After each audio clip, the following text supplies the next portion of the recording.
Bonjour! Welcome to another episode of Cuisine de Michel. I am Michel. So tonight I'm going to be trying a new recipe that I haven't tried before, new to me. It's on foodandwine.com. It's Instant Pot Viet beef stew with lemongrass and the knees or something like that. But anyway, the main thing is this is a Viet style stew, and they adapted the recipe so that it'll work in the pressure cooker. So to start off, I've got 2 pounds of, this is chuck steak that I bought. It just says chuck beef in the recipe. It's a little less than 2 pounds after I cut down some of the fat parts. And I've already sprinkled over it 1.5 teaspoons or a half tablespoon of the 5-spice powder. There's also 2 teaspoons of brown sugar here. And to this, I'm going to be adding 3 tablespoons of fish sauce. So we're going to stir all that together to get it coated. And then you can see over on the stove that I'm heating up. Now, this says to do it in the Instant Pot, but I think it'll take so long to do it that way because you'd have to do it in all the batches, and I'd rather do it maybe all at once or in maybe just 2 batches. So I'm going to go ahead and brown my meat on the stove after I get it all like this. I've got some canola oil heating there just over medium, probably closer to medium high on my range. And then I'm going to brown this meat in there.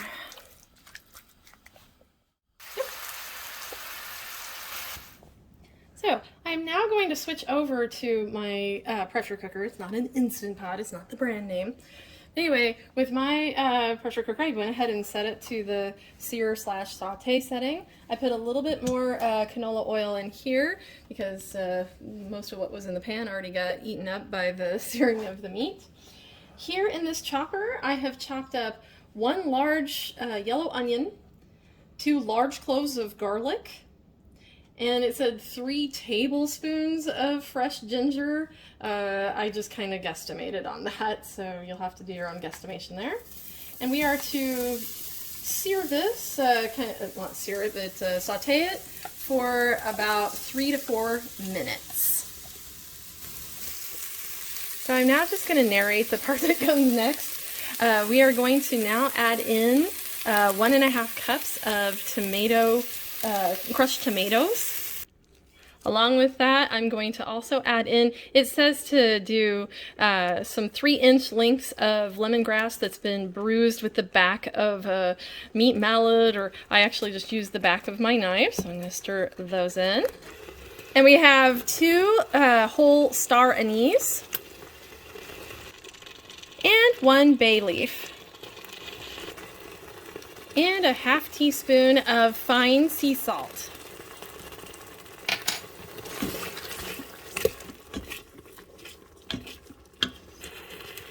You're going to let this simmer until about 4 to 6 minutes, it says, until it resembles a rough, wet paste. So I am actually filming myself for a little bit here because my son is busy.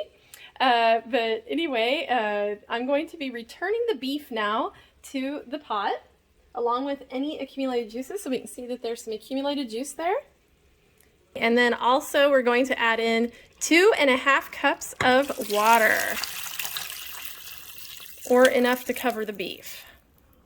All right, so I only added 2 cups because you can see that it's actually already covered the beef. I don't think we need any extra liquid here. Since I didn't use quite a full 2 pounds of beef, that's probably why I don't need that extra half cup there.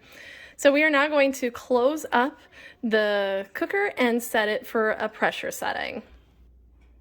So I am now going to set this at high pressure for 10 minutes of pressurized cooking. So it will take the time to come up to pressure, and then I'm going to let it cook for the 10 minutes of pressurized cooking, and then after that it will be a natural release of the pressure.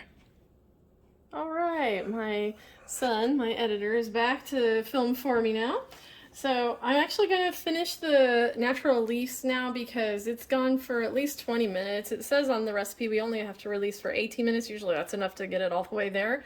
So we're going to go ahead and release a little bit of pressure that's left. There's not a lot.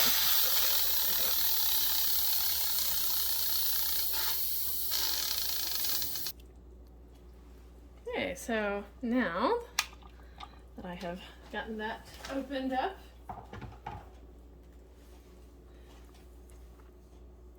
we are now going to put this on for simmering. Let's see, where's my simmer thing? Oh, I gotta plug it back in. That'll help.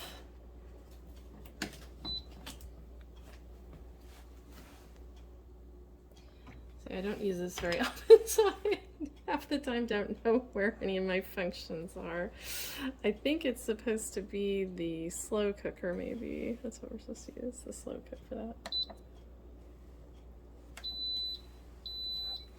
Okay, so to this mixture, I'm going to be adding a pound of carrots that I have cut into slightly smaller than 1-inch chunks, and of course they were peeled first.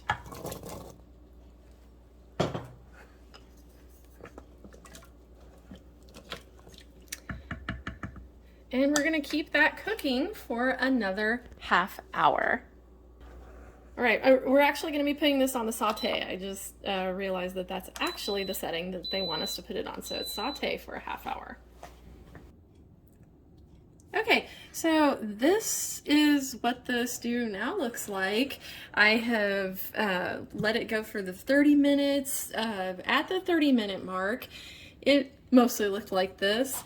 The consistency is really stew-like. You can kind of see, I'm going to stir up a little bit here so you can kind of see. And I also left this sitting because I had to work.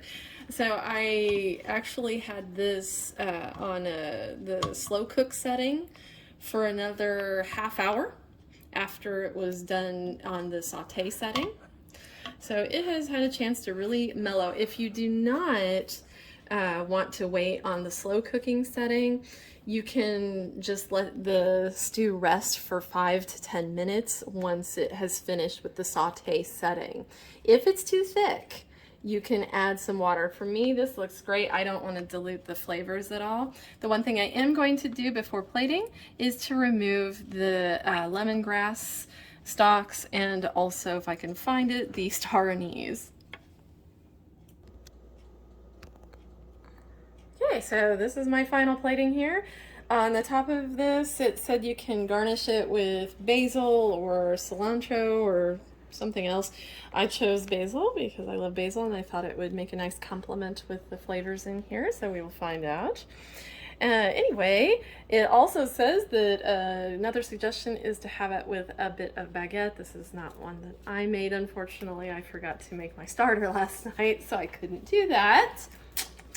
Anyway, thank you for once again joining me for another episode of Cuisine de Michel.